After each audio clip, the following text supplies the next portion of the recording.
ವೀಕ್ಷಕರಿಗೆ ನಮಸ್ಕಾರ, welcome to my YouTube channel. Bigg Boss Kannada season 12ರ ಈ ವಾರದಲ್ಲಿ ಫ್ಯಾಮಿಲಿ ರೌಂಡ್ ಅಂತಾನೆ ಹೇಳ್ಬೋದು. ಇನ್ನು ಬಿಗ್ ಬಾಸ್ ಮನೆಯಲ್ಲಿ ಫ್ಯಾಮಿಲಿ ರೌಂಡ್ ಆಗಿರೋ ಕಾರಣಕ್ಕೆ ಪಾಸ್ ಅಂಡ್ ಪ್ಲೇ ಅನ್ನೋ ಟಾಸ್ಕ್ನ ಕೊಟ್ಟಿದ್ದಾರೆ ಅಂತಾನೆ ಹೇಳ್ಬೋದು. ಇನ್ನು ಈ ಟಾಸ್ಕ್ ಅಲ್ಲಿ ಗಿಲ್ಲಿಗೆ ಪಾಸ್ ಅಂತ ಹೇಳಿ ನಿಲ್ಲಿಸಿದರೆ ಎಲ್ಲ ಸ್ಪರ್ಧಿಗಳು ಬಂದು ಗಿಲ್ಲಿಗೆ ಮೇಕಪ್ ಕೂಡ ಮಾಡಿದ್ದಾರೆ. ಒಂಥರ ವಿಚಿತ್ರವಾಗಿಯೇ ಗಿಲ್ಲಿಗೆ ಗೋಳು ಕೊಯ್ಯುತ್ತಿದ್ದಾರೆ ಅಂತಾನೆ ಹೇಳ್ಬೋದು. ಅದರಲ್ಲೂ ಕಾವ್ಯ, ಸ್ಪಂದನ, ಅಶ್ವಿನಿ, ರಘು, ಸೂರಜ್, ರಾಶಿಕಾ ಎಲ್ಲರೂ ಕೂಡ ಗಿಲ್ಲಿಗೆ ಗೋಳುಕೊಳ್ತಾ ಇದ್ದಾರೆ. ಹೌದು, ಗಿಲ್ಲಿಗೆ ವಿಚಿತ್ರವಾಗಿ ಮೇಕಪ್ ಮಾಡಿ ಬಿಗ್ ಬಾಸ್ ಮನೆಯಲ್ಲಿ ಎಲ್ಲರೂ ಕೂಡ ಕಾಟವನ್ನು ಕೊಡ್ತಾ ಇದ್ದಾರೆ ಅಂತಲೇ ಹೇಳ್ಬೋದು. ಇನ್ನು ರಕ್ಷಿತ್ ಅವರು ಗಿಲ್ಲಿಯ ಅವಸ್ಥೆಯನ್ನು ನೋಡಿ ತುಂಬಾ ಬೇಜಾರಾಗಿದ್ದಾರೆ ಅಂತಲೇ ಹೇಳ್ಬೋದು. ಗಿಲ್ಲಿಗೆ ತಲೆಗೆ ಸ್ಪ್ರೇ ಹೊಡೆದೆಲ್ಲ ಕೂದಲು ರೀತಿಯೆಲ್ಲ ಮಾಡಿರೋದ್ರಿಂದ ಗಿಲ್ಲಿನ ನೋಡಿ ತುಂಬಾ ಬೇಜಾರಲ್ಲಿ ಕೂತಿದ್ದಾರೆ ರಕ್ಷಿತಾ. ಇನ್ನು ಜೊತೆಯಲ್ಲಿರುವಂಥ ಕಾವ್ಯ ಕೂಡ ಗಿಲ್ಲಿಗೆ ಮೇಕಪ್ ಮಾಡಿ ತುಂಬಾ ವಿಚಿತ್ರವಾಗಿ ಕಾಣೋ ರೀತಿ ಮಾಡಿದ್ದಾರೆ. ಇದಂತೂ ತುಂಬಾ ಖುಷಿ ಆಗ್ತಾ ಇದೆ.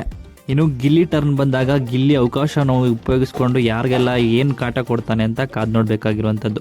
ಇನ್ನು ಈ ವಿಡಿಯೋ ನಿಮಗೆ ಇಷ್ಟವಾಯಿತು ಅಂದರೆ ವಿಡಿಯೋಗೆ ಲೈಕ್ ಮಾಡಿ. ಬಿಗ್ ಬಾಸ್ ಕನ್ನಡ ಸೀಸನ್ 12ರ ಮತ್ತಷ್ಟು ಹೆಚ್ಚಿನ ವಿಡಿಯೋಗಳಿಗಾಗಿ ನಮ್ಮ ಚಾನಲ್ಗೆ ಸಬ್ಸ್ಕ್ರೈಬ್ ಮಾಡಿ. ಹಾಗೆಯೇ ಗಿಲ್ಲಿ ಬಗ್ಗೆ ನಿಮ್ಮ ಅನಿಸಿಕೆಯನ್ನು ಕಮೆಂಟ್ ಮೂಲಕ ಕಮೆಂಟ್ ಮಾಡಿ ತಿಳಿಸಿ.